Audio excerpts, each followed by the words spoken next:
Cricket world cup league 2 के इस ongoing round में अगर कल की बात करें तो कल हुआ ओमान वर्सेस कनाडा। जी हाँ, एक और मैच कल कहीं ना कहीं हुआ और इस राउंड में अगर हम बात करें जहां पर ओमान को लगातार तीसरी जीत इस राउंड में कहीं ना कहीं मिली है और क्या परफॉर्मेंस ओमान ने दी है। बिल्कुल आप कह सकते हैं कि जिस तरह से उन्होंने अपने होम में जिस तरह से मैचेस वगैरह खेले, प्रैक्टिस वगैरह खेले, उसका कहीं ना कहीं हमें एक फ्रूट जरूर यहाँ पर देखने को मिल रहा है कि सिर्फ घर तक इनकी परफॉर्मेंस सीमित नहीं थी, एक बहुत बड़ा टेस्ट था कि अवे में जाकर आखिर ये कैसे परफॉर्मेंस देंगे। और डेफिनेटली अभी तक बात करें तो 10 on 10 मार्क्स आपको देने पड़ेंगे ओमान को। अपने 4 मैच में से 3 ऑलरेडी जीत चुके हैं, तो अगर आखिर हार भी जाते हैं, अगर हारते हैं तो वैसे ही फिर भी ये बहुत सक्सेसफुल टूर उनके लिए कहीं ना कहीं हो गया है, जहां पर वो यूएस से आकर 3 मैच जीतकर अभी तक इस रेस में आगे है। नंबर वन की रेस में है इन 3 टीमों में इस राउंड को जीतने वालों में से अगर हम बात करें। चलिए कल का मैच वो जीतने में कैसे कामयाब रहे, क्या कुछ घटा, शुरुआत करते हैं। एंड सबसे पहले फेस बाय फेस से कि आखिर कनाडा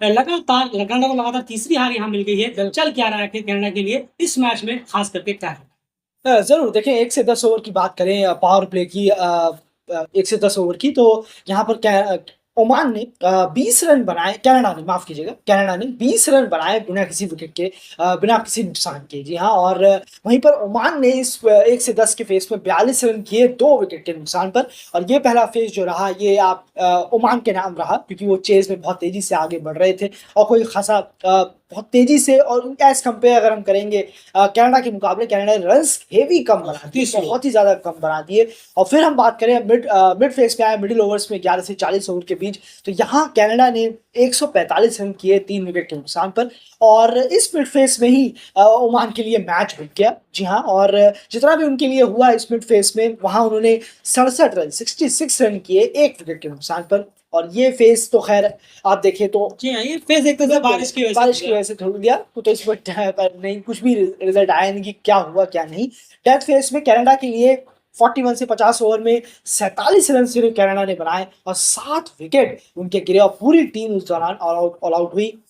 ओमान की बल्लेबाजी ही नहीं पहुंची वहां तक और 212 रन पर जो है कनाडा ऑल आउट हुई आपके 48.4 ओवरों में ही। और ओमान 108 पे 3 उनका फाइनल स्कोर रहा, जब लाइटनिंग और बहुत तेज हवाओं और फिर लाइटनिंग ने मैच को रोक दिया। बिल्कुल, तो मैच को रोक दिया, लेकिन इतने ओवर हो गए थे कि डकवर्थ कहीं ना कहीं लगाया जा सके और 108 रन पर 3 विकेट था उस वक्त ओमान। अगर हम बात करें जब यहाँ पर अगर डकवर्थ लगाया गया 22.1, जी हाँ 22.1 ओवर में 108 पर 3 था ओमान जब वो चेस कर रहा था। उसी वक्त लाइटनिंग वगैरह आ गई, बहुत ज्यादा क्लाउडी थंडरस्टॉर्म चल गए, तो उसकी वजह से मैच रोकना पड़ा और वो लगातार काफी देर तक चलता रहा, जिसकी वजह से मैच फिर आगे हो ही नहीं पाया। डकवर्थ तक लगा दिया गया, क्यों? क्योंकि 20 ओवर ऑलरेडी हो चुके थे। डकवर्थ लुइस में ओमान जो है कनाडा के मुकाबले शायद 18 रन से आगे था और इसीलिए 18 रन से ओमान को इस मैच में जीत मिल गई। और वैसे भी ऐसा भी नहीं कि कनाडा जीतने जा रहा था तो ओमान को एक लकीली 2 पॉइंट मिल गए। जी नहीं, वो 22 ओवर में 108 थे, उन्हें बस 110 रन और चाहिए थे, उनके पास 7 विकेट थे, 27 ओवर अभी बचे हुए थे, यानी पूरी तरह से ओमान मैच में था। ऐसा नहीं कि वो स्कॉटलैंड ओमान वाला मैच याद है जो आपको लास्ट ईयर हुआ था, 15 रन चाहिए थे और बारिश आ गई, ओमान वो मैच ड्रॉ हो गया, वरना स्कॉटलैंड तो वो मैच जीत ही रहा था। वैसा बिल्कुल भी यहाँ नहीं था, ओमान क्लियरली उस चेस की तरफ बढ़ भी रहे थे, लेकिन डकवर्थ उसके मुकाबले 18 रन से वो मैच जीतने में कामयाब रहे। अब चलते हैं सीधा कनाडा की बल्लेबाजी की तरफ। कनाडा की बल्लेबाजी का सूरत हाल जो है वो इस तरह से है जो आपके सामने नजर आ रहा है। युवराज सामरा 36 गेंदों में 17 रन। युवराज सामरा को लिया जरूर गया है ओडीआई में, अभी तक वो प्रूव नहीं कर पाए, परफॉर्मेंस अपनी बहुत स्लो इनिंग उनकी रहती है। एज अ ओपनर उन्हें समझना पड़ेगा कि वो एक ओपनिंग स्लॉट पे आ रहे हैं, इतना स्लो वो नहीं खेल सकते, और अगर आप शुरू में थोड़ा टाइम ले भी रहे हैं तो आपको बाद में उसे कन्वर्ट करना पड़ेगा। लेकिन जब भी कन्वर्ट करने की बारी आती है अपना विकेट देकर चले जाते हैं कि खराब बल्लेबाजी युवराज की तरफ से हो रही है। नवनीत धालीवाल ने 120 गेंदों में 73 रन किए, ये भी बहुत स्लो जा रहे थे, एक वक्त पे 100 गेंदों में 50 रन था इनका, लेकिन फिर भी एक छोर उन्होंने संभाला, कुछ रन किए, लेकिन फिर भी हम कहेंगे स्ट्राइक रेट काफी स्लो यहाँ पर रहा। प्रगट ने 5 रन, निकोलस ने 26 रन, वापसी हुई निकोलस की, लेकिन उनकी वापसी में 26 का स्कोर किया 29 गेंदों में। तेज जरूर थे लेकिन इस इनिंग को लंबा नहीं कर पाए। उसके बाद मसाब अली ने, उन्होंने पहले भी 50 मारी थी, 59 रन 65 गेंदों बस। उसके बाद यहाँ पर जो आपने देखा था लास्ट मैच में 40-45 रन के 7 विकेट, ये पूरी झड़ी लगी थी, कोई भी यहाँ पर रन नहीं कर पाया। सुरेश मोवा हो, साद जफर हो, शिवम शर्मा हो, ऊपर प्रगट हो, इन सबके बल्ले से जो रन की जरूरत थी वो निकल कर नहीं है। कहना होगा कि निकोलस के कप्तानी से हटने के बाद और निकोलस के साथ जो कुछ इंसिडेंट ये हुआ उसका उनकी खुद की फॉर्म भी अभी एक ही मैच हुआ है, वापसी जरूर करेंगे, लेकिन कनाडा का जो इन्वायरमेंट है, कनाडा का जो कप्तान चेंज होने के बाद वो थोड़ा बहुत टकमगाया जरूर है, यहाँ हमें क्लियरली समझ में आ रहा है। जल्दी से इन लोगों ने उभरना पड़ेगा, उठना पड़ेगा, ताकि और खास करके दो चार प्लेयर उनकी बल्लेबाजी परफॉर्मेंस अच्छी रहनी ही रहनी चाहिए अगर हम बात करें, लेकिन अनफॉर्चुनेटली ये राउंड हॉरिबल गया है कनाडा के बल्लेबाजों के लिए भी। एंड बॉलिंग की तरफ चलते हैं ओमान। नहीं, ज़रूर देखिए, अगर ओमान की बॉलिंग की बात करें तो बहुत ज़्यादा बॉलर्स का इस्तेमाल किया ओमान ने। आप देखें तकरीबन 7 बॉलरों का इस्तेमाल ओमान ने किया है और विकेट निकालने की जो कोशिश थी वो कामयाब भी रही उनकी। और देखें हम शकील अहमद और मुजीबुर अली और आपके मोहम्मद नदीम ने 2-2 विकेट यहाँ निकाले हैं रेस्पेक्टिवली, और बॉलिंग काफ़ी बेहतर रही है और एक्स्ट्रास भी ज़्यादा नहीं दिए हैं ओमान ने।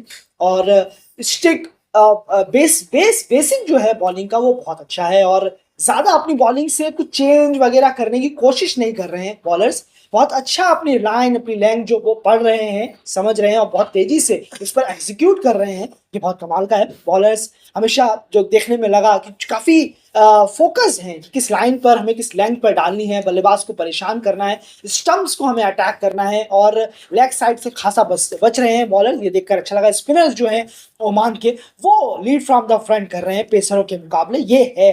और इन जगहों पर आकर भी स्पिनर्स काफ़ी इफेक्टिव हो रहे हैं, ये बहुत अच्छी बात है उनके लिए, ताकि कोई एक डिपार्टमेंट हो जो बहुत स्ट्रांग बना रहे, और वो है ओमान की बल्लेबाजी भी स्ट्रांग चल रही है, तो साथ में स्पिन डिपार्टमेंट जो है ओमान का वो बहुत बेहतरीन जा रहा है। उन्होंने फिर से एक बार डिलीवर किया। बिल्कुल सही कहा। यहाँ इस राउंड में 3 मैच जीते हैं ओमान ने, 2 में बॉलर्स को ठीक ठाक, एक में तो बहुत लोस को डिफेंड करना था, एक में 250 प्लस डिफेंड करने, दोनों बार उन्होंने डिफेंड भी कर लिया, और आज वो पहले गेंदबाजी कर रहे थे, आज भी उन्होंने टॉप परफॉर्मेंस दी है। दोनों तरह से टेस्ट हुआ है बॉलर्स का, और 2 बॉलर फ्लाइंग कलर से पास हुए हैं। उसके बाद ओमान जब चेस करने के लिए उतरा इस स्कोर को अगर हम बात करें तो ज्यादा इतनी मशक्कत हुई नहीं। डेफिनेटली मैच अंदर आपसे कहा कि मैच पूरा हुआ नहीं, लेकिन जितना भी हुआ उसमें उन्होंने कम से कम इतना मेक श्योर किया कि वो डकवर्थ क्रीज पे आगे रहे, और कनाडा से तो बेहतर ही हालात में रहे, जो हमने फेस बाय फेस में आपको समझाया भी था। जतिंदर ने एक अच्छी शुरुआत दिलाई, 27 रन की 31 गेंदों में बहुत अच्छे फॉर्म में वो चल रहे हैं। 27 यहाँ पर भी किए, बड़ा स्कोर वो खुद भी चाह रहे होंगे कि करें, लेकिन चलिए उन्होंने तो शानदार परफॉर्मेंस दी है अभी तक। पिछले मैच में जो इनिंग खेली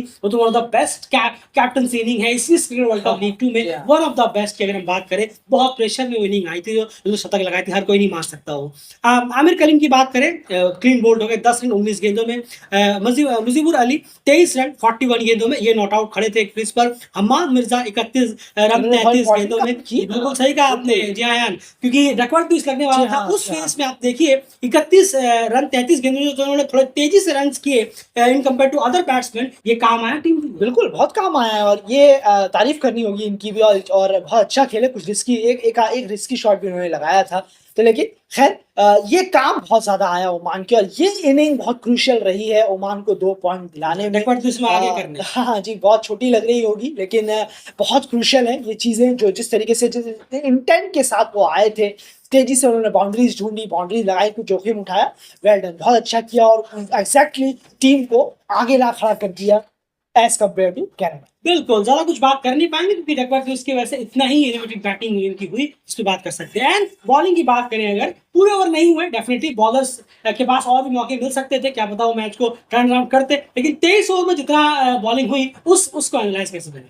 जरूर देखिए, कनाडा की बॉलिंग में से ज्यादा बल्लेबाजी में परेशानी है। अगर बल्लेबाज थोड़ा सा बॉलर की हेल्प करें यहाँ पर, अगर एक होता है एक अगर आप ये टीम वर्क है, ये टीम वर्क है। बॉलर इतना पुअर आउटिंग बॉलर की एक कब हो रही है, बॉलर करा रहे हैं बॉलिंग अपनी, पूरा ट्राई कर रहे हैं, लेकिन उन्हें एक सपोर्ट नहीं मिल रहा अपने एक साथी बल्लेबाजों से। अगर हम कहें, जब वो स्कोर देखेंगे थोड़ा बड़ा, थोड़ा सा लगा हुआ, और थोड़ा सा और फ्लो में बैटिंग होगी, तो थोड़ा सा टीम का माहौल भी बेहतर बनता है कि हाँ हम बॉलिंग अच्छी कराएं। अब यहाँ आप ऑल ऑफ अ सडन चाहेंगे कि 22-23 ओवर में टीम ऑल आउट होकर सामने रख दे, नहीं, ऐसा नहीं है। तो बॉलर्स अपनी तरफ से जरूर कोशिश कर रहे हैं, बांधे हुए रख रहे हैं, लेकिन हाँ ये जरूर है, बॉलर्स को थोड़ा सा और ज्यादा डिसिप्लिन होने की जरूरत है। आप करा जरूर है, जैसा देखने को मिल रहा है हमें, लाइन से थोड़ा सा डिसिप्लिन होने की जरूरत है। लेंथ तो अच्छी है, लेकिन लाइन जो है, कभी आप डाल रहे हैं तो कभी आप चेस्ट वेस्ट की हाइट की तरफ बॉल हो जा रही है, लेग स्टंप की तरफ हो रही है, तो इस पर थोड़ा सा ध्यान देने की जरूरत है। और बॉलर्स को ये वाला जो राउंड रहा है, ये सभी डिपार्टमेंट के लिए, कनाडा के लिए एक खासा सरदर्द रहा है। अगर आप देखें, इतना अच्छा रहा नहीं। बैटिंग का तो बहुत ही बुरा हाल है, और बॉलिंग का भी इतना खासा हाल नहीं है। उस तरीके की बॉलिंग जो हमें कनाडा की दिखी थी पहले, वो यहाँ हमें साथ से भी, डिलॉन से भी, करिस राणा ने एक स्पेल थोड़ा डाला था, एक आध छोटे मोटे 2-3 ओवर का। इसके अलावा यहाँ कुछ हमें कनाडा की तरफ से दिखा नहीं है। और टीम का जो परफॉर्मेंस है वो भी बहुत बड़ा रीजन है कि बॉलर पे, जो बॉलर इतना पुअर शोडाउन दिखा रहे हैं कि बॉलर्स के पास कुछ होता नहीं है कि कुछ बिलीव करें, कुछ हो उनके पास स्कोर जैसा कि हाँ बल्लेबाजों ने कुछ स्कोर लगाए हैं तो चलिए हम इसे डिफेंड करते हैं इस टारगेट को। कनाडा सिर्फ प्रेशर में ही है, या तो चेस कर रही होती है या फिर स्कोर लगाने बैठी है तो टीम 212 पे ऑल आउट हो जाती है, ये हाल है। तो जरूर है बॉलर्स को भी करना जरूर है, लेकिन साथ भी देना होगा पूरी टीम को मिलकर, तभी बॉलर कुछ अच्छा कर पाएंगे। बॉलर इतनी खराब आउटिंग, इतना पुअर बल्लेबाजों के एज कंपेयर नहीं कर रहे हैं जितना बल्लेबाज कर। बिल्कुल, तो ये कहीं न कहीं सूरत हाल है और जहाँ पर एक और हार का सामना यहाँ पर करना पड़ा कनाडा को। डेफ़िनेटली शायद अब एनवायरनमेंट किस तरीके का है नहीं Environment का तो फर्क उसका पड़ बहुत रहा बड़ा है। फ़र्क हाँ। पड़ा है। क्लियरली ये कनाडा की जो परफ़ॉर्मेंस रही है वो काफ़ी शानदार रही है, भले ही वो कहीं पर भी गए हों। लेकिन ये जो निकोलस क्रिस्टन वाला केस हुआ, उसके बाद उन कप्तान ने एकदम से नए कप्तान आए, बहुत सारी चीज़ें इन्वॉल्वमेंट हुई। निकोलस क्रिस्टन खुद अब 2 मैच के गैप के बाद अब जाकर बैटिंग करने के लिए आए हैं। वो भी बेहतरीन बल्लेबाज हैं। उन मैचों में से क्या पता किस मैच में वो अगर अच्छा चल जाते तो शायद टीम के काम आ सकते थे। लेकिन अनफॉर्चुनेटली एनवायरनमेंट बहुत ज़्यादा इंपॉर्टेंट यहाँ पर रहेगा। उम्मीद करेंगे कि इससे उठे और वापस से कनाडा परफॉर्मेंस की तरफ बढ़े। फिलहाल इस एनालिसिस में इतना ही। बने रहिए डेली चैनल के साथ, सब्सक्राइब जरूर कर लीजिए।